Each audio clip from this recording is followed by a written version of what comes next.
ಕೋಲಾರದಿಂದ ಚಿನ್ನ ತರದ್ ಕೇಳಿದಿರಾ, ಆದ್ರೆ ಕೋಲಾರದಿಂದ ಹಸಿ ಕಂಬಗಳನ್ನ ತಂದು ತಂತಿ ಬೇಲಿ ಹಾಕೊಡ್ತಿದಾರೆ, ನೋಡ್ತಿರ್ಬೋದು ನೀವು. 7 ಅಡಿ ಕಂಬಕ್ಕೆ 6 ಲೈನ್ ತಂತಿ ಹಾಕ್ತಾರೆ, ನಾವು 7 ಅಡಿ ಕಂಬಕ್ಕೆ 7 ಲೈನ್ ತಂತಿ ಹಾಕೊಡ್ತೀವಿ ಸರ್ ನಾವು. ಇದು ನಮ್ಮ ರೈತರಿಗೆ ಯೂಸ್ ಆಗುವಂತ ವಿಡಿಯೋ. ಆದಷ್ಟು ಬೇಗ ವಿಡಿಯೋನ ಶೇರ್ ಮಾಡ್ಕೊಳ್ಳಿ, ಎಲ್ರಿಗೂ ವಿಡಿಯೋ ಯೂಸ್ಫುಲ್ ಆಗುತ್ತೆ. ನಿಮ್ ಜಮೀನ್ಗೆ ಮುಳ್ತಂತಿ ಹಾಕ್ಸ್ಬೇಕಾ?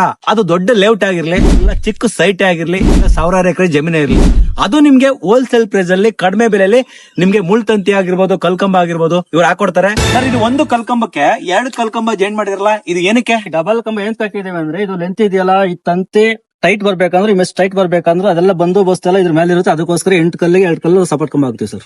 ಸರ್, ಇದು ಮೂಲೆಗೆ ಏನಕ್ಕೆ ಡಬಲ್ ಕಂಬ ಕೊಟ್ಟಿದ್ದೀರಾ? ಯಾಕೆ ಹಾಕ್ತಿವಿ ಅಂದ್ರೆ, ಎಲ್ಲ ಬಂದು ಸ್ಟ್ರೆಂತ್ ಎಲ್ಲ ಇದ್ರ ಮೇಲೆ ಇರುತ್ತೆ. ಅದಕ್ಕೋಸ್ಕರ 4 ಮೂಲೆಗೆ 4 ಡಬಲ್ ಕಂಬ ಹಾಕ್ತಿವಿ ಸರ್. ಕೋಲಾರ ಹಸಿ ಕಂಬ ಟಾಟಾ ತಂತಿನೇ ಹಾಕೊಡೋದು, ಅದು ಬ್ರಾಂಡೆಡ್ ನೇ ಯೂಸ್ ಮಾಡ್ತಾರೆ. ಅದು ನಿಮ್ಗೆ ಹೋಲ್ಸೇಲ್ ಪ್ರೈಸ್ ಕಡಿಮೆ ರೇಟ್ ಅಲ್ಲೇ ಹಾಕೊಡ್ತಾರೆ. ನೀವು ಕರ್ನಾಟಕದಲ್ಲಿ ಯಾವ್ದೇ ಮೂಲೆಯಲ್ಲಿ ಇದ್ರು ಇವ್ರನ್ನ ಕಾಂಟ್ಯಾಕ್ಟ್ ಮಾಡಬಹುದು.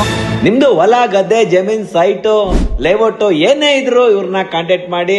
ಮುಳ್ತಂತಿ ಕಲ್ಕಂಬ ಮೆಸ್ಸು ಟಾಟಾ ಕಂಪ್ನಿನೇ ಯೂಸ್ ಮಾಡಿ ಮಾಡ್ಕೊಡ್ತಾರೆ. ಹೆಚ್ಚಿನ ಮಾಹಿತಿಗಾಗಿ ಸ್ಕ್ರೀನ್ ಮೇಲೆ ಅವ್ರ ನಂಬರ್ ಹಾಕಿರ್ತೀನಿ, ನೋಡ್ಕೊಳ್ಳಿ, ಬರ್ಕೊಳ್ಳಿ. ಆದಷ್ಟು ಬೇಗ ವಿಡಿಯೋನ ಶೇರ್ ಮಾಡಿ, ಯೂಸ್ಫುಲ್ ಆಗುತ್ತೆ. Thank you.